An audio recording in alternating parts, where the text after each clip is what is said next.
Hello everyone, welcome to my channel. कैसे हैं आप सब और आप सबकी स्टडी कैसी चल रही है। आई होप आप सबकी स्टडी बहुत अच्छी चल रही होगी फ्रेंड्स। और आज हम आ चुके हैं डे 22 पर। रीस्टार्ट यूपीटीजीटी की सीरीज़ में डे 22 का टारगेट शेयर कर रही हूँ फ्रेंड्स। डे 21 तक हम टारगेट कंप्लीट कर चुके हैं। अगर आपने कंप्लीट नहीं किया है तो पहले डे 21 तक कंप्लीट कर लीजिएगा, उसके बाद डे 22 स्टार्ट कीजिएगा, ठीक है ना फ्रेंड्स। और अगर आप ये वीडियो फर्स्ट टाइम देख रहे हैं तो आप स्टार्टिंग से ये सीरीज़ देख सकते हैं, जहाँ से हमने बिल्कुल शुरू से शुरू किया है और डे 1 से आप इसको कंप्लीट कर सकते हैं। बिल्कुल बिगनिंग से हमने सिलेबस को उठाया है और कंप्लीट कर रहे हैं डे वाइज टारगेट सेट करने के बाद। तो आज देख लेते हैं लिटरेचर में हमें आज क्या करना है। हमें आज करना है शेक्सपियर की पोएम्स को कंप्लीट, जिसमें कि कुछ पोएम्स हैं। लिटरेचर में हम करेंगे शेक्सपियर की पोएम्स, जिनमें कि फर्स्ट है वीनस एंड एडोनिस,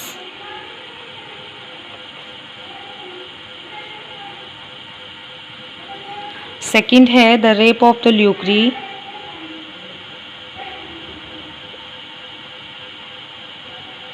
ठीक है। थर्ड है ए लवर्स कंप्लेंट,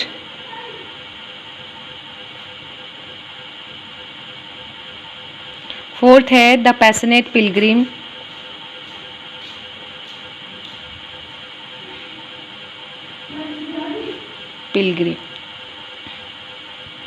नेक्स्ट है the phoenix and the turtle,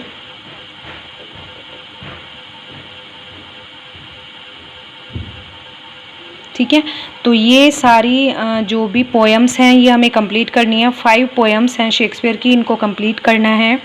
और ग्रामर में हमें क्या करना है, ग्रामर में कल मैंने आप लोगों के साथ डिस्कस किया था कि हम करेंगे the same word used at different parts of speech और इंटरजेक्शन ज़्यादा बड़ा चैप्टर नहीं है, उसमें इतना कुछ नहीं है। तो इस चीज़ को देख लेंगे कि क्या है और फिर उसके बाद हम स्टार्ट करेंगे the same word used at different parts of speech, जिसमें कि एक वर्ड को अलग अलग पार्ट्स ऑफ स्पीच की तरह किस तरीके से यूज़ किया जाता है ये बताया गया है। देखिए, जैसे अबाउट हो गया, अबो, आफ्टर, ऑल, तो सभी जो वर्ड्स हैं उनका दिया गया है और फिर बाद में यहाँ पर एक्सरसाइज भी दी गई है। तो इस एक्सरसाइज को देख लेंगे। ज़्यादा एक्सरसाइजेज नहीं है, ओनली 3 एक्सरसाइज हैं, 2 एक्सरसाइज हैं ओनली। तो ये कंप्लीट हो जाएगी, कोई भी प्रॉब्लम नहीं है। और फिर हमारा जो पार्ट्स ऑफ स्पीच है वो चैप्टर बिल्कुल ख़त्म हो जाएगा और पार्ट्स ऑफ स्पीच को हम कम्प्लीटली टेस्ट में रख सकते हैं फिर उसके बाद, ठीक है ना फ्रेंड्स। तो यहाँ पर हमें ग्रामर में रखना है the same word used as different parts of speech,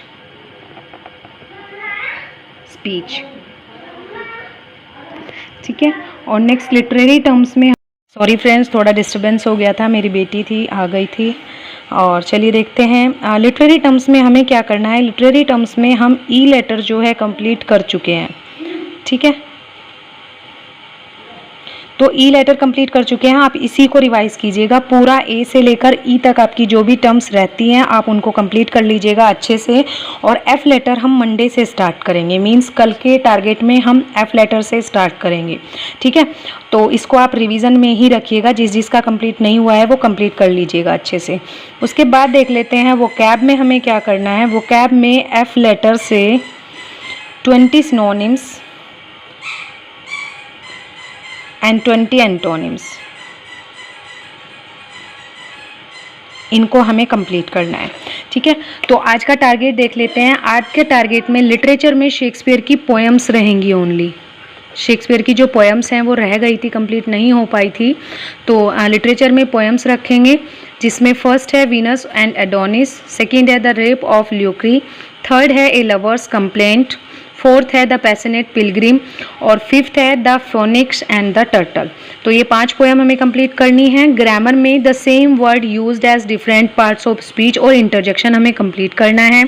वो कैब में लिटरेरी टर्म्स में हमें ई लेटर कंप्लीट हो चुका है, उसी का रिवीजन करना है, रिवीजन करेंगे। और रिवीजन हम शेक्सपियर का कम्प्लीटली जितने प्लेज कंप्लीट हो चुके हैं उनका भी करेंगे। और वो कैब में एफ लेटर से 20 सिनोनिम्स और 20 एंटोनिम्स कंप्लीट करेंगे।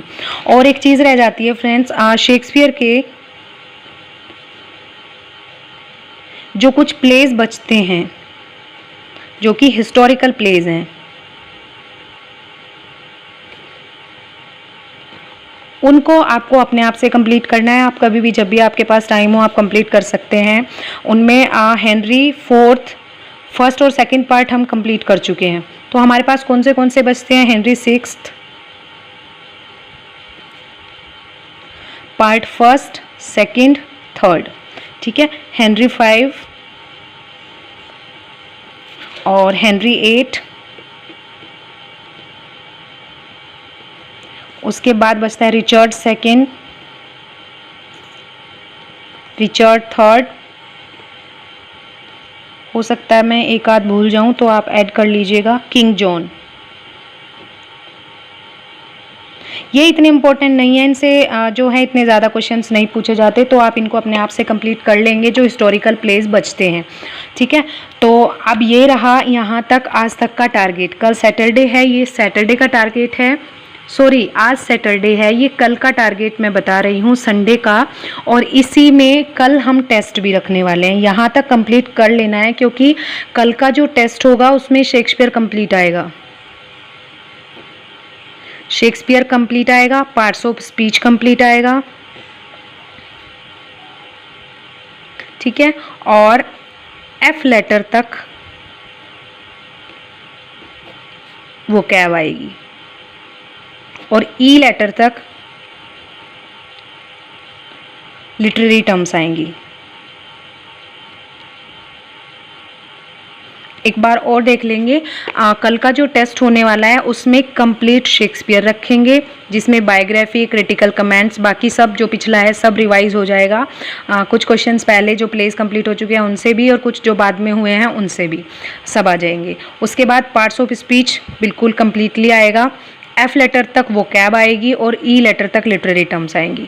तो बी प्रिपेयर, अच्छे तरीके से प्रिपेयर कर लीजिएगा। कल का जो टेस्ट रहेगा उसकी डिटेल्स मैं आप लोगों के साथ शेयर कर दूंगी कि क्या रहेंगी, कैसे रहेंगी और क्या क्या क्वेश्चंस। ओनली वही रखेंगे, 50 क्वेश्चंस रखेंगे जैसे पहले रखे थे, 50 मार्क्स। और 50 क्वेश्चंस में 20 क्वेश्चंस हम शेक्सपियर से रखेंगे, ठीक है। 10 क्वेश्चंस लिटरेरी टर्म्स से रखेंगे, 10 क्वेश्चंस वो कैब से रखेंगे और 10 क्वेश्चंस पार्ट्स ऑफ स्पीच से रखेंगे, ठीक है ना फ्रेंड्स। वही है जैसा कि पहले था ऐसा ही सेम होने वाला है, बाकी नया कुछ नहीं है। 50 क्वेश्चंस ही रखेंगे, 50 मार्क्स का ही रहेगा और आपकी जो भी परफॉर्मेंस रहेगी आप लोग शेयर कर दीजिएगा। तो चलिए देख लेते हैं आज की जो कोटेशंस हैं उनमें नई कोटेशंस क्या हैं। फर्स्ट पेज मैं आप लोगों का कल कंप्लीट करा चुकी थी, एक पेज और कंप्लीट करा रही हूँ। और कल क्वेश्चंस ये आए थे कि कोटेशंस जो हैं वो बहुत सारी हो जाती हैं, उनको लर्न कैसे करें, किस तरीके से हम उनको लर्न कर सकते हैं। देखिए फ्रेंड्स, ऐसा कोई स्पेशल वे तो है नहीं लर्न करने का, लेकिन फिर भी मैं आप लोगों को बताती हूँ। कोटेशन जो होती है, कोटेशन में से कोई एक और दो वर्ड आप किसी के साथ जोड़ सकते हैं, रिलेट कर सकते हैं, क्योंकि जब हम किसी चीज़ को किसी के साथ रिलेट करते हैं, कनेक्ट करते हैं, तब हमें चीज़ें जो हैं वो याद रह जाती हैं। या तो आप उनका हिंदी मीनिंग निकाल सकते हैं और हिंदी मीनिंग निकालने के बाद आपको स्टोरी लाइन अगर पता है प्ले की और अगर आपको इवेंट्स पता है प्ले के, तो आप ईजिली कर सकते हैं कि किसने किसको ये लाइन बोली होगी। और जो फेमस कोटेशंस हैं उनको तो हमें लर्न करना बहुत ही ज़रूरी है। तो देख लेते हैं, जैसे ये फर्स्ट है, बहुत इंपॉर्टेंट है, 4 से 5 बार रिपीट हो चुकी है। टू बी और not to be, that is the question. तो ये सबसे ज़्यादा फेवरेट कोटेशन है एग्जामिनर की, सबसे ज़्यादा पूछी जाती है, हैमलेट से ली गई है, हैमलेट ने ही बोली है एक्ट 3 सीन 1 में। तो यहाँ पर जो कोटेशंस हैं उन सब में मैंने एक्ट और सीन सब लिखा हुआ है, क्योंकि बहुत से क्वेश्चंस में एक्ट सीन भी पूछ लिए जाते हैं। मोस्टली जो फेमस कोटेशंस होती हैं उनमें एक्ट सीन भी पूछ लिए जाते हैं, इसीलिए आपको यहाँ पर एक्ट और सीन भी लर्न करने की ज़रूरत है। तो फर्स्ट है टू बी और not to be, that is the question. ये हैमलेट ने पूछी थी, हैमलेट ने बोली थी कोटेशन एक्ट 3 और सीन 1 में। Second quotation is there is nothing either good or bad but thinking make it so। यहाँ पर कुछ भी अच्छा और कुछ भी बुरा नहीं है, लेकिन हमारी जो सोच होती है वो उसको ऐसा बना देती है। ये भी हैमलेट ने ही बोली थी एक्ट 2 सीन 2 में, ठीक है। तो हम उसका हिंदी मीनिंग निकाल सकते हैं, कनेक्ट कर सकते हैं, कैरेक्टर से कनेक्ट कर सकते हैं, प्लेस से कनेक्ट कर सकते हैं, जैसे भी आपको सही लगे, कंफर्टेबल लगे, आप इस तरीके से कर सकते हैं।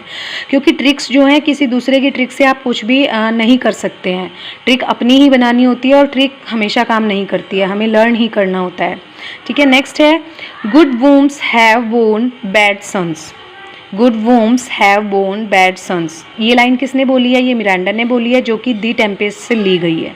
ठीक है, दी टेम्पेस्ट की हीरोइन है मिरांडा, जो कि अपने फादर के साथ रहती है और अलग रहती है क्योंकि उसके फादर को बैनिश कर दिया गया था, तो वो उनके साथ रहती है। और तो उन्होंने बोला है ये यहाँ पर, good wombs have borne bad sons. Next है, most friendship is feigning most loving mere folly. Most friendship is feigning most loving mere folly. ये एमिन्स ने बोला है एज यू लाइक इट में, एक्ट सेकेंड सीन 7 में। ठीक है, act second scene 7 में as you like it play के अंदर एमिन्स ने बोला है। नेक्स्ट है, if music be the food of love play on. If music be the food of love play on. Duke Orsino ने बोला है 12th नाइट से, और ये इसकी ओपनिंग लाइंस हैं। कितनी बार कोटेशन ना पूछकर ये पूछ लिया जाता है कि 12th नाइट की ओपनिंग लाइंस क्या हैं, या फिर 12th नाइट की ओपनिंग लाइन किसने बोली थी। ठीक है, तो इस तरीके से पूछा जा सकता है। Frailty the name is women. ये मोस्ट फेमस जो कोटेशन है, ये भी हैमलेट से ली गई है, एक्ट फर्स्ट सीन 2 से ली गई है, और हैमलेट ने ये अपनी मदर के लिए बोला था। इस तरीके से आप कनेक्ट कर सकते हैं। नेक्स्ट है, will all great Neptune's ocean wash this blood clean from my hand. ये यहाँ पर कह रहा है कि पूरे जो समुद्र है उसका पानी भी मेरे हाथों से क्या ये ब्लड जो है वो धो सकता है। तो यहाँ पर हम सोच सकते हैं कि ब्लड किसके हाथों से धोने की बात हो रही है? जिसने मर्डर किया, और मर्डर किस प्ले में किया जाता है? कुछ चीज़ें हैं आप कनेक्ट कर सकते हैं कि अपना जो कोई भी मर्डर करने के बाद उसको रिग्रेट अगर कर रहा है, तो वो सोच रहा है कि मैं कैसे इस क्राइम से बच पाऊँगा, कैसे मैं रिग्रेट कर रहा हूँ, तो मैंने इतना बड़ा काम किया ही क्यों। तो ये चीज़ें मैकबेथ ने कही है। मैकबेथ ने बोला है एक्ट सेकेंड सीन 3 में कि क्या पूरे ओशन का, पूरे समुद्र का जो पानी है वो भी मिलकर मेरे हाथों को साफ कर सकता है या नहीं कर सकता है। Next, O coz coz coz my pretty little coz that thou didst know how many fathom deep I am in love. तो ये रोजालिन ने बोला है, और ये एज यू लाइक इट से बोला गया है, और रोजालिन जो है वो एज यू लाइक इट की हीरोइन है। ठीक है ना फ्रेंड्स। नेक्स्ट है, as flies to wanton boys are we to the gods they kill us for their sport. As flies to the wanton boys are we to the gods they kill us for their sport. तो ये ग्लूकोस्टर ने बोले हैं, ग्लूकोस्टर ने बोली हैं, और ये किंग लियर से लाइन ली गई हैं, और एक्ट 4 सीन 1 में ये लाइन बोली गई है फ्रेंड्स। तो आप इस तरीके से कनेक्ट कर सकते हैं कि कौन सी लाइन किसने बोली है, या तो आप उनका हिंदी मीनिंग निकाल लीजिए, या कैरेक्टर से या फिर प्ले से कनेक्ट करके आप इनको लर्न कर सकते हैं। ठीक है, बस यही इजी वे है, इससे ज़्यादा इजी वे कुछ भी नहीं है। तो ये थी आज की कोटेशंस। बाकी कोटेशंस कल देखते हैं, काफ़ी ज़्यादा लेंथी वीडियो हो जाएगी, और कल टेस्ट भी है, तो आप सबको पूरा रिविज़न भी करना होगा। तो ठीक है फ्रेंड्स, मिलते हैं नेक्स्ट वीडियो में नेक्स्ट टॉपिक के साथ, टारगेट के साथ और टेस्ट के साथ। कल के टेस्ट के लिए प्रिपेयर रहिएगा, अच्छे तरीके से प्रिपेयर होकर आइएगा, और अच्छे तरीके से अपना जो टेस्ट है उसमें अपीयर होइएगा, और अच्छे से मार्क्स गेन करिएगा। So thank you so much, and best of luck for your test, and best of luck for your preparation.